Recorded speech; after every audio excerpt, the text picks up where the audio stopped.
Hello and welcome back to another episode of Star Citizen AA. I'm Nikki Batgirl D'Angelo and this is episode 37. Just rolling right along with these episodes, right? So there's a lot that's been going on in CIG for the last week. They're working on completing the updates to patch 12.4. We'll talk about that in a little bit. And of course I mean 12.5, but 12.4 brought in those rubber banding issues and they've got to be corrected so 12.5 could come out and give us some cool things like the jukebox, right? So the other piece of this is that they're also working on a big Gamescom release. I could only guess that that has something to do with the Asteroid Hangar, the Connie variants, and probably some surprises we don't know about. Or possibly they'll drop them on us first and then have something really big there so we just have no money for the rest of the year, right? Speaking of money, well, they hit the $48 million stretch goal and Chris Roberts released this letter. And in this letter, he goes on to talk about how he's thanking us again and that they've now unlocked the commercial for the Retaliator. Like we've now funded it, which I find extremely funny since they're already working on the commercial. Are they that sure that we're going to throw money at them every time they come out with something? Yeah, I guess so. Anyhow, so we have that unlocked. Then he went on to talk a little bit about what's going on at CIG, and you can read that here.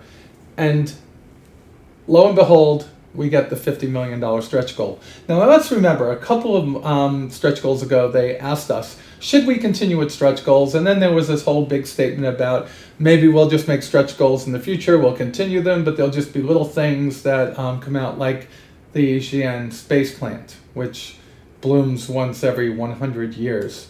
Oh, wow. I don't think I'll live long enough. That's like saying, oh God, I just missed Halley's Comet. Don't worry, it will be back in another 76 years. Anyhow, this time out, he said that we were going to be announcing something that had much more to do with the game development. So they are going to hire a linguist for the $50 million stretch goal.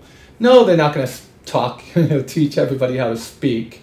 What they're going to do is they're going to create the unique languages for the alien races in the game. So we just don't hear garbled sounds, clicks, pops, or whatever they come up with, like other space games come up with. So if you're if you're talking to a Xi'an, Banu, or a Vandal, why would you talk to them, right?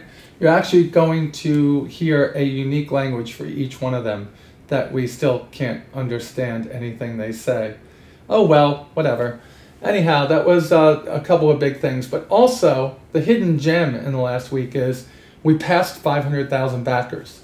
Now, way back when I interviewed Sandy Gardner here on the program, I talked to her about that. I go, what about people that have multiple accounts? How do you handle that? And she told me, and I only could go off of what she said, that they've allotted for that they understand that people do, and she assures us that they are 500,000 unique people. At the time it was like 280 or 300. I think that you guys are doing great, and bring all your friends into the game because we want them all, right? This game needs to be successful. With 500,000 people in a game before it even starts, you know what? It is successful. So those are the things that I wanted to talk about, and then we'll get into some other things like shirts, patches, and this letter right here. This letter right here is from Chris Roberts, and it goes into talking about the way that they're working on patch 12.5. Talks about the issues that caused rubber banding and how they're going about trying to tackle them. It sounds like they're very close to release, but you know, every time you go and you squash a bug in a situation like this, you're probably going to find another. Welcome to the UAE Citizen Report with Nikki Batgirl D'Angelo. Today is July 22nd, 2944. And now for the news. This week's main story centers around Arena Commander, a revolutionary new game being produced by none other than Original Systems over on Terra. The game offers the average citizen an opportunity to fly one of the starships that many of our star pilots fly out there in the vastness of space. Most of us don't ever get a chance to do that, but this game gives everybody an opportunity. The game's been in alpha for about a year, which means that it's still in testing, and they released the latest version of this product recently.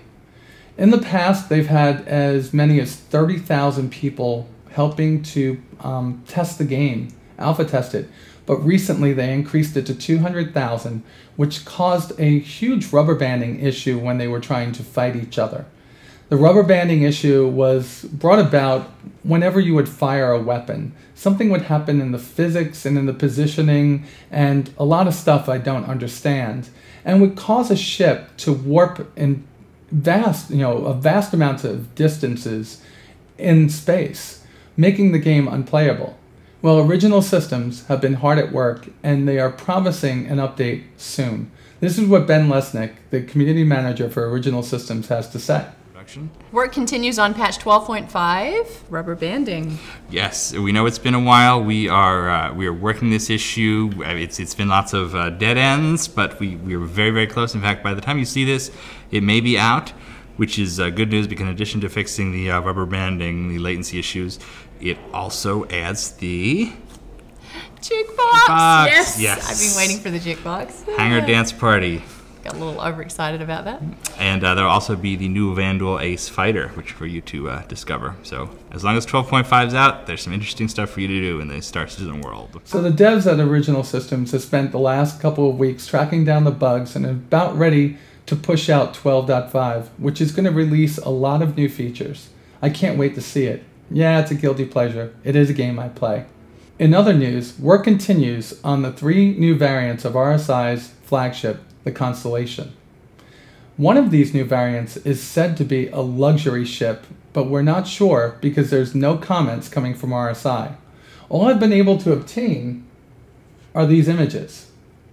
Now, if that is one of the variants, I don't want to live in a house anymore. I want to live on that ship. That is gorgeous. Not to be outdone, Origin Jumpworks is hard at work readying production of the M50, the company's newest racer. The M50 is set to join the all-time winning and favorite 350R. Unlike the 350R, the M50 is much smaller and lighter, and most likely an improvement over its big brother. But little is known at this point, as all we've had are photos like this to see of the ship. Now stay tuned, for this ship might be coming our way in the next few weeks. One thing to note, the advocacy and UEE military have also taken interest in the ship, and there may be an unannounced, publicly denied military version for stealth and reconnaissance. Aegis Dynamics has a project on their plate as well, and this one materialized as the UEE Navy Marine Corps completed their transition from the Gladius to the F-7A Hornet. Now, they were looking for what to do with the Gladius fighters, and after a very successful launch of the F-7C, a civilianized version of the Hornet stripped of all military hardware and then reverse engineered with civilian equivalents, I guess that's what we're calling it. Well, after the success of that sale, Aegis Dynamics was given the go-ahead to begin conversion of the Gladius for civilian use. And this pre-sale just ended last Friday after a mad rush for star pilots to pick up 1 or 2 of these beautiful fighters. Take a look at it. This is a gorgeous ship. Of course, we don't see the civilianized version yet. This is the militarized version. But we should see a civilianized version coming off the assembly lines over at Aegis Dynamics in the near future. New apparel is available in the form of retro clothing, something called a t-shirt. It's a throwback to the late 20th and early 21st century where graphic tees were all the rage. I don't even know what a t-shirt is until I saw this news story. Now, evidently, t-shirts are something that people would wear instead of, the clothing that we wear today. And they would advertise things, which would make no sense because you're not getting paid. In fact, people paid to have logos of companies on them. Today, of course, that's all against the law. Well, not really. Because it's retro clothing, the UEE is turning their head. And little by little, each one of the major corporations has begun to build their own places to make these shirts. And none other than Original Systems has released this shirt. And of course, Anvil Aerospace, who's trying to push out as many of the F-7C Hornets as they can are giving away this t-shirt for everyone that buys a Hornet, or available for 25 credits in the store. Now, I know that it's hard for me to send you to 2 different places, so there's a link up here that you'll be able to click on, or just copy and paste into your own mobiGlas, and that'll lead you to the place where you can buy these t-shirts. I know, I'm kind of wary about this, but you know, if people liked them way back in our history, maybe it's something that we could allow people to wear around these days. We're going to go into a ship review right now. This is a ship that is really personal to me because my dad's a hauler pilot. He was a cargo pilot in the Marine Corps, yes, the Marine Corps, which meant he flew right on the border of Vandal space and Xi'an space. And now he's a hauler, and he's been looking for something that has a little bit more capacity than a Freelancer, but not as much as a Starfarer. Why? He runs into the not-so-lawful regions. So MISC has answered the call of merchant pilots like my dad, and they have released this ship, the Freelancer Max. Now, it's been out for quite some time, maybe about 2 months, but this week we're going to take a look at the Freelancer Max and tell you what it has different from a normal Freelancer, just how much can it carry, and what's it like inside. Did they change anything? So here's my report. It was really cool getting back into a hangar again. I'm always on this ship lately. It's nice to look at, you know, terror down below, but I'd really love to be around a hangar again and smell the fuel and the hydraulic fluid and, well, you know what I mean. Hello and welcome to this week's ship review with Nicole D'Angelo. Before us you see the Freelancer Max. It is one of the latest 3 variants of the infamous Freelancer just released by MISC. This one is a heavy-duty, lightweight hauler. Yes, I said lightweight because other haulers are much larger than the Freelancer. The Freelancer makes up the backbone of most merchant fleets, but it is definitely not a heavy-duty, long-range, high-capacity cargo runner. Some of its competitors, the Hull C, the Starfarer, and the Caterpillar, can carry 3 or 4 times as much of it. This one, though, was just brought up to speed. It now can carry 280 cargo units. So let's take a look at this ship and see what makes it up. First off, its empty weight is now 32,000 kilograms, up from 26,000 kilograms. It hasn't changed much from the previous variant, being 32 meters in length, 19 meters in beam, and 8 meters in height.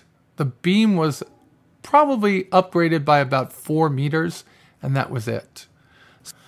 As we walk around this ship, we'll also take a look at some of the other things that are going on. First off, you will not get the missiles standard equipment on this ship. You will have to upgrade them aftermarket, but they can handle 2 3X S3.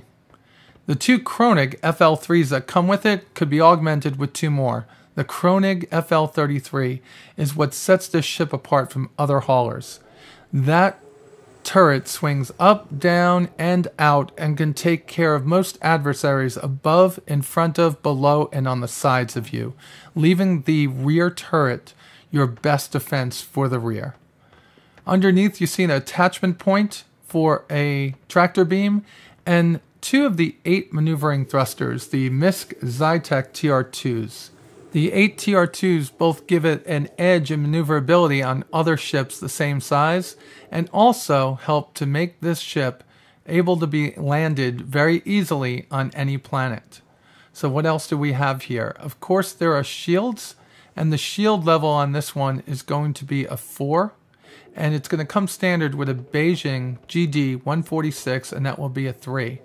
Here you see the front nozzle of one of the main thrusters. You have 4 of them in all, and they are the ArcCorp Arc Elite 400 TR4s. And of course this ship can be upgraded to 4 TR5s, giving it even more lifting power. As we slide around back here, we'll take a look at the vectored nozzles, which add to the maneuverability of this craft. And of course the power plant is a GNP Tonnerre 00, and that's a size 4. The maximum power plant size is a size 5, giving the Freelancer Max the largest power plant in the Freelancer line to date. We'll continue our walk around to look at the large ramp, which makes loading and unloading cargo even easier. The other set of engines, well, main thrusters, and the other ordnance, which of course, like I said before, would have to be purchased aftermarket. Now when we look up at the top, we're going to see the rear turrets, which are two bearing V82FLs. Those babies can keep almost anything off your rear. Almost anything, that is.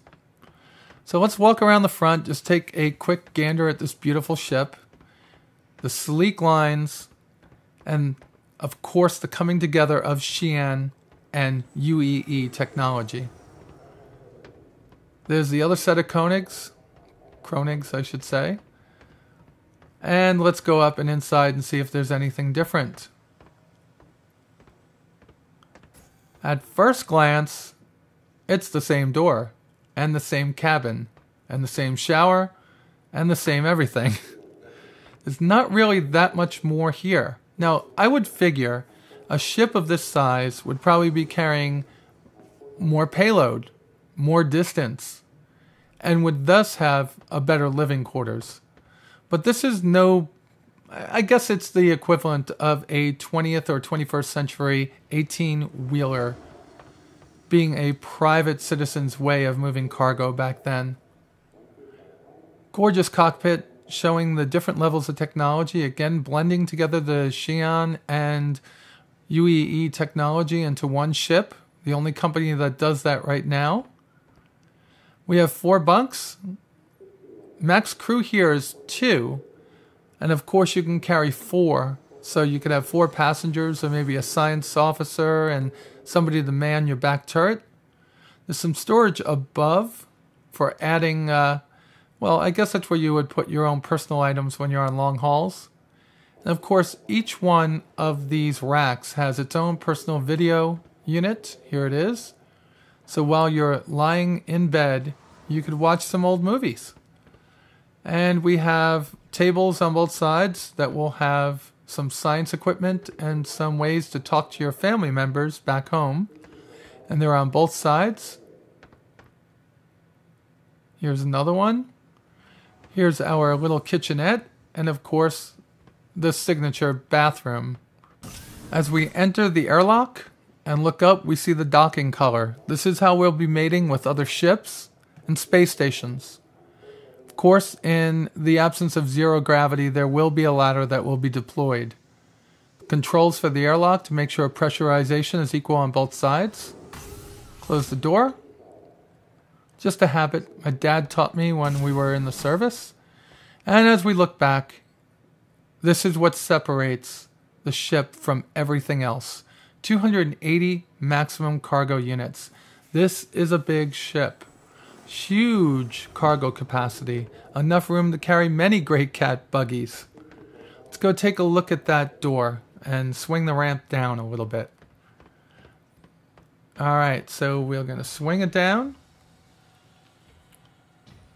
More room to be able to handle things going in and out. And look at it.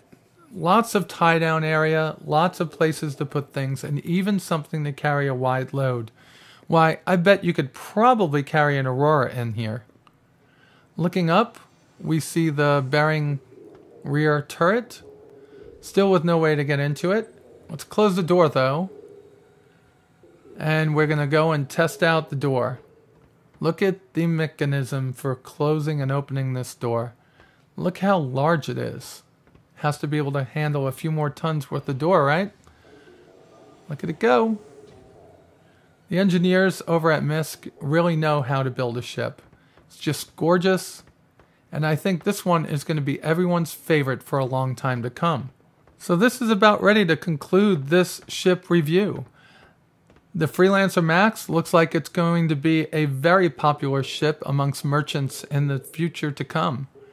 And looking at it, outside of its slightly fatter rear end, it's still a beautiful ship. And now with the power and room to handle all the cargo you want to haul throughout the UEE space.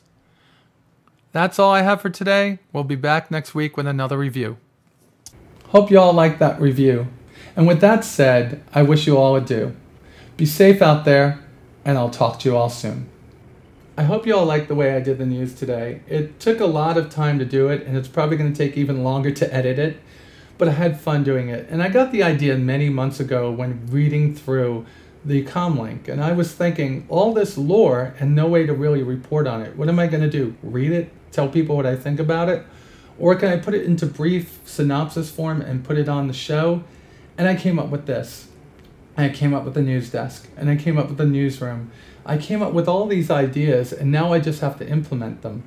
And I was thinking this past week as the Gladius sale went on, what's more fun to report on? The $80 value, being in the pledge store and only being for a week, or talking about the lore behind it in a way that brought it both into real life and in the universe life. So that's why I did this. And I hope you like it. If you did, please put some comments below. Second piece of that, I want some help, okay? I want some help in the form of, if you want to hear it, if you want to see it, comment below. Also, with this show, now that I'm doing in-game news, if you want to write a story, if you want to record a story, if you want to video a story and have me put it in the show, please do. And when I'm in the news desk, you could be the reporter in the field. All submissions should go to theaddictedgamer@gmail.com. All right, next step, Super Hornet contest, right? We're giving away an F7CM. And that's for reaching 1,000 subscribers, which we're still 124 or 123 people away from. You guys have been awesome. We've gained about 60 or 70 subscribers in the last 20 days. I want to go further. I want to get to that 1,000 mark, and I want to do it before Gamescom. I don't know if we're going to be able to, but it would be awesome if we could. And then give away that F7CM as we're all watching Gamescom on YouTube or Twitch or whatever it might be. But it's important, all right? Because if I can get more viewers, then I'll move up in the ranks and more people will watch it. And there'll be more reason to stand here every week and talk to y'all. Oh, forget that. Whether I have 1,000 or 800 or 500, I'm still going to do these videos because I love the game. Thank you all for helping me anyway. Now, the way to enter the contest, share each video in 3 social medias. You get 1 entry for each one of the social medias for each episode, So, for instance, this episode, share it on Google+, Twitter, and Facebook. You'll have 3 entries into the contest, okay? All right, so we're moving right along. We're going to come up to the last couple of things. Dog tags just went up for sale again. They're doing it in time zones this time. They were one of the most successful real-life purchase, hold it in your hand things so far. I mean, they went up there and they were gone like that. I guess because they're small, they're inexpensive, and everyone could have one, and no one's going to make fun of you when you have a keychain, right? No one looks at what you have on your keychain. So if you want them, go out there and order them when it's time, okay? I think they're doing them in 2-hour increments. Not 100% sure, but the last time I went out there and looked, they were out of stock. Now, I don't think it's as bad as the Idris sale, at least I hope not, please, but these are going to be highly desired items, and they're probably going to go quick. My Patreon campaign is going great. I've got 14 patrons, and you're all watching right now. Thank you so much, and your names will appear at the end of this video. To clear up some confusion, not every one of my videos counts towards your per video pledge. Only the Star Citizen AA episodes, which there are 4 or 5 a month, depending on if that month has a 4-week month or a 5-week month. And probably less on Thanksgiving and Christmas, since I probably won't do one on those 2 holiday weeks.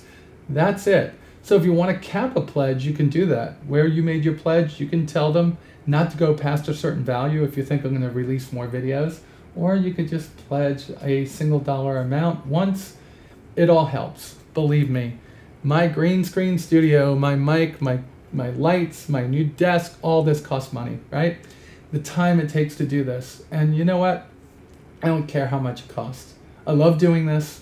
All my stuff is going to be free. If you do help me out and you pledge, thank you. And if you don't want to, thank you for watching. I'm still here for you. I'm still going to do the videos, okay? That said, let me bid you all adieu. And y'all be safe out there. And I'll talk to you soon.